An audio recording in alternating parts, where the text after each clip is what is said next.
Welcome to Beface TV, and thank you for always watching Beface TV. My name is Bonnie, and today I'm bringing you an interesting conversation. I have a young man here with me that I'm going to engage in. But before that, there have been so many discussions and discourse on migration and how it affects development, most especially in Ghanaian context, or let me say African at large. In 2017, Afrobarometer survey brought to light that every 10 people that you meet in Ghana, out of the 10, 6 want to migrate out of Ghana. Well, that's just a piece of fact over there. And there has also been an increased number of the youth who leave Ghana or Africa to study abroad. This is something good. However, most of these young people, after their studies in abroad, don't want to come back home. Why? These are the young people that we need them to come help build Mother Africa.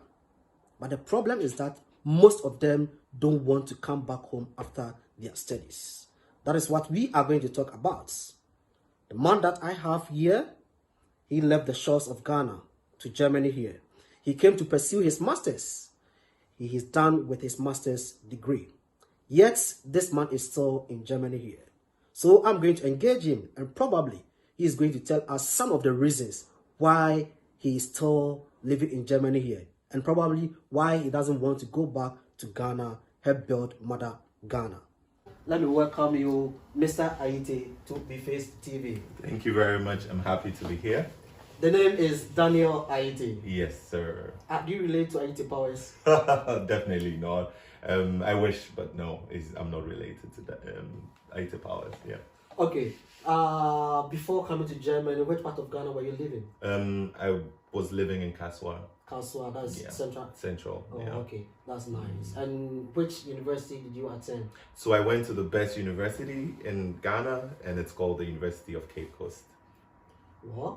University of Cape Coast. Yeah. So, at what point in time did you decide, okay, I want to come to Germany to further my education? Okay, so we had what we call, I used to work with the University of Cape Coast right after my graduation, and I used to work with a center called the Center for Gender Research, Advocacy and Documentation, which is called CEGRAD. I worked with them for 1 year, and we had what we call the Hamilton School, where we have PhD candidates coming from all parts of the world. For a work, it's called summer school, or it's called in Ghana, because we don't have summer. We use the term Hamatan School. So we had the Hamatan School where we had PhD candidates coming from different parts of the world, from Germany, from all parts of Africa, and they came there for, I think, some time to discuss their PhD work and stuff like that. So it was during that period of engaging with these candidates, and I was part of the team that welcomed them and hosted them, that I got to engage with them and decided to have a different international outlook towards my education. Yeah. Okay, so even prior to that, you really have you already had that idea that you want to do your master's, but Definitely not in Ghana. I never had the dream of traveling outside the country. So I am the last born from eight of us, and I have other sisters and brothers all over from different parts, now live in different parts of the world. So it was not my dream of, I wanted to leave Ghana and I wanted to leave Ghana. No, it had never been one of my things that I really wanted to leave Ghana. No, I think the turning point came during the summer school and engaging with the professors, engaging with the students. It made me feel that I needed a different perspective towards education, and that drove me towards applying and seeking to study in Germany, basically. Okay, nice. Before coming to Germany to study, did you have some expectation before leaving?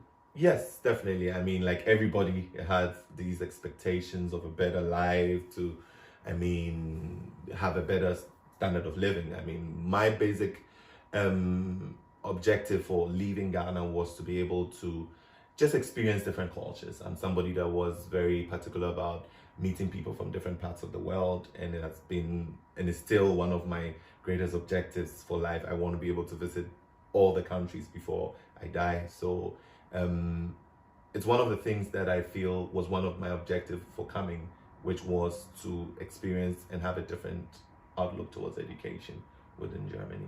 Now you are in Germany, Yes. and I think you graduated, right? Definitely, yes. And at what program? I graduated from the Masters of International Social Science, which is popularly known as International Development. So I have my Masters in International Development from the University of Friedensau.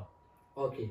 Before I move on to the next question, Yeah. let me ask you, when you came, when you compare the reality with your expectation, would you say that your expectation was met? I believe that my expectations have been far met. I think I have gained a different perspective to understanding issues relating to development, even understanding the question of education, whose education are we taking in, and being a bit more critical to not just receiving information as it's been presented to me, but then being able to criticize and being able to question the source of that knowledge that is being transmitted to me. And I think traveling has given me that perspective to be able to ask these questions, and by asking these questions, you then gain and acquire knowledge.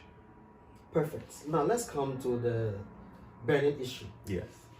You are done with your masters. Definitely. Why is Daniel still in Germany? I think I would answer that within two different parts. So I will look at it from a structural level, and I'll look at it from an individual level. So when I say structural level, I'm trying to look at the structures that exist within Ghana today, and how my going back is being impacted or will be impacted by me going back, or what are the effects of me going back to Ghana today. Where would I stand if I go back home today? So from the structural level, I'm looking at the economy. How is the economy of Ghana today? Is unemployment at its lowest? Are there opportunities where, as a young person coming from Germany, I can be able to contribute towards development? Is there a place where, if I have an initiative or a project that I want to implement, do I have the safe environment in order to grow as a young entrepreneur that comes within that space? Is that possible? These are questions that keeps me thinking of, and also questions about the safety, my safety as an individual. Is the security position in Ghana safe in order for me to go back? Health-wise, in terms of medical care, is medical care in Ghana effective and efficient and well represented? These are questions that are lying within my mind. And what I call the individual level is looking at what I as an individual want to achieve. Have I achieved what it is I came here to do? And do I need to go back in order to start change, or I can be here and really also make change in Ghana? So it's a complex, it has different facets. There are different factors that really shape that answer. So I would not just say there's one thing that would make me go back, but then there are different reasons, for example, why I have not moved back yet. Yeah, now I'm much interested about the structural levels that we're talking about. Yes. Well, we always complain. Definitely. And Africa stands still when it comes to development. Yeah. And don't we also think that all these structural levels that you are talking about, when you also go home, you can also make a major impact to effect some kind of changes in that same structural level that you are complaining about? Yes. I want to change a narrative that has always been put out there, even as a young guy in Ghana. We always used to look at people that traveled and came back as oh, they're gods, they're coming, they're bringing something very important. I think it's a wrong narrative that needs to be changed. I think that Africa or Ghana is so blessed with so much resources, but yet is suffering from what I call the resource curse, because I think we have placed various priorities on different things, and we as a nation have not been awoken to the real situations that are there. So your question of why I am not making that change in terms of going back is then stemming from the fact that there are certain structures, like I said, that will impede, that will definitely stop you. For example, if you go back and you're trying to make sort of a change in, for example, even small things as how people think and put environmental, let's say an environmental issue such as rubbish and how to dispose of garbage as a problem. Some people would consider you as a threat to their business, for example, that are benefiting from a certain way of life and a certain process. And for example, that's why I said, is your safety guaranteed? Are you protected enough in order that when you go in order to initiate these changes, somebody will not just take you out because you're trying to bring about change? So fear of these things also can prevent somebody, or let me say for some of us, from going back to start these changes that we said. And like you said, is right. I mean, I think we have spoken too much about the problems in Africa and Ghana as a whole. I think everybody even knows what the problems are. But the only problem is that we are not being agents of change, and we are not starting the process of change. And you don't necessarily have to be in Ghana to start this change that we seek to do. Like, for example, what you have started with your TV show, to be able to sensitize and educate people and change people's mindset, or give them a certain perspective to various social issues that plague our country. I listened to one of your interviews with this gentleman that was trying to come from Libya to Germany and to Europe. And when you listen to these experiences, I think the young people then can gather information that these are not the right paths, these are not the right routes towards legal migration. There are other legal ways in order to travel, and what then comes in after that. So there are things that we can do, and not necessarily going back, to go and cause the change. And the change is actually right there with us. The solution to Ghana's problem and Africa's problem is not outside the country. It is within the country. The solution is within us. You and I are definitely the solution. Back home, they are the solution. It doesn't matter where you are in the world, whether you're a Ghanaian living in Iraq or whether you're a Ghanaian living in Myanmar. Wherever I have been to, I have seen that Ghanaians have really, really made impact wherever they've been. And the question is, why have they made impact wherever they've been and cannot translate this within back at home? And that's the question that keeps us thinking, and that sometimes impedes you going back, because then there are certain structures that prevent you from attaining your full capacity and being able to deliver and give out your full best.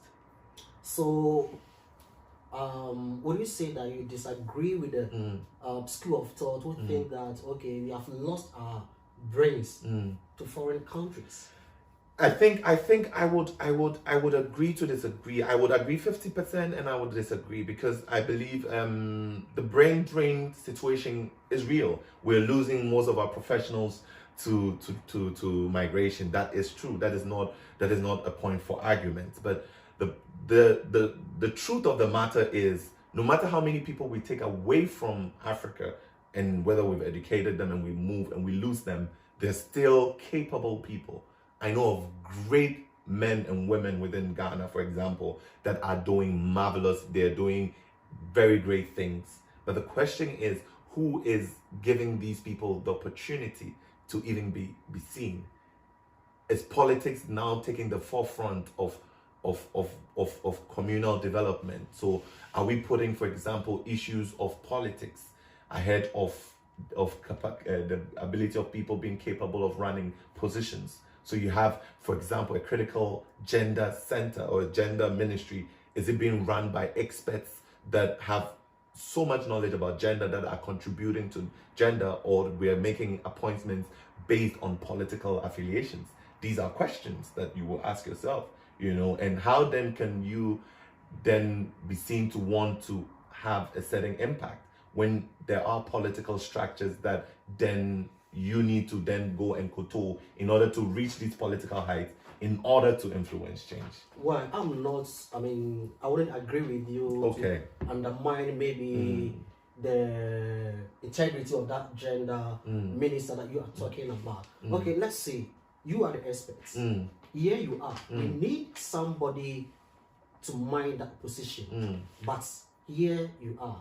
How could you give that position?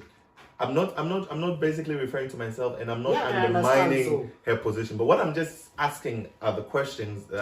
We have professors and we have various knowledgeable people. I'm not saying she's not knowledgeable, she is knowledgeable, but I'm asking, was her being selected as a result of her political affiliation with a party, or it was because she can contribute significantly towards the gender scope of our country or the gender issues within our country? You and I can say that's not the case. Do we as a country have a gender outlook in such a way that there are policies and things that shape how we deal with issues within Ghana, with gender issues in Ghana? There are issues, but there are policies, there are problems. What is being done, and the people leading these institutions are relevant. Yeah, but okay, let me ask, do you have to attain political position before you can effect changes in a society? I think it's not just about political change. So there's a concept of power. So you need to also understand power and what is power. So you have who is now having the power to make those changes. It's not just about making changes. You can't just go and stand and just make a change. You need to understand what the types of power here plays. So who now has the power to make those changes? Is the power within? Is the power with the person? Or is the power given to those people? So when you look at power and who handles power, then you can be able to determine how you can be able to be an influence or be able to make changes. So you can't just make change from your small individual level on for example, an institution. It's just an individual. You're just an individual in fight with, for example, a big institution. But when you're within an institution and you are, for example, the head of an institution, you have enough power to make that change within that institutional level, and you can be able to make change. Okay, in wrapping up, yes, are you suggesting that the problem in our country, Ghana, the problem in Africa, cannot be solved? That's not what I'm saying. So what I'm actually saying, which I will repeat, is that the problems in Africa, the solution to the problems in Africa, do not lie outside Africa. They lie within us as a people. So you and I are the solution. Back home, my parents, my sisters, my brothers, we are the solution. There needs to be a start to change our thoughts and how we think about this whole concept of development. Whose development is? What is development? How is that being conceptualized to us? Who defines what development is? And issues like that. So we need, as a people, to wake up and ask these questions. Do everybody need a master's degree? Does everybody have to go to university, for example? Why don't we have our technical institutions being strengthened? Does everybody have to have a PhD or a master's degree? And what is the relevance of even having a PhD or master's degree to the current employment situation, even globally? Globally, you're finding out now that people within the IT centers, IT world, are now being more patronized. So the question is, what are we doing as a country to produce people that are skill trained towards that sector?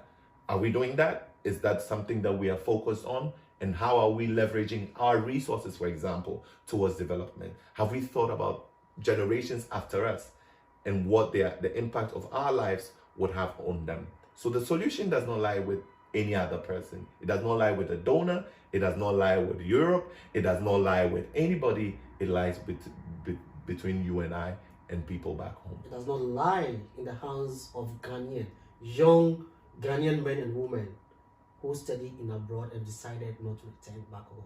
Thank you, Mr. Iti. Thank you too very much. I'd love to have you once again on another episode. Thank you very much. I'm happy to be here. Thank you very much for watching BeFace TV. We are definitely getting back to you on another.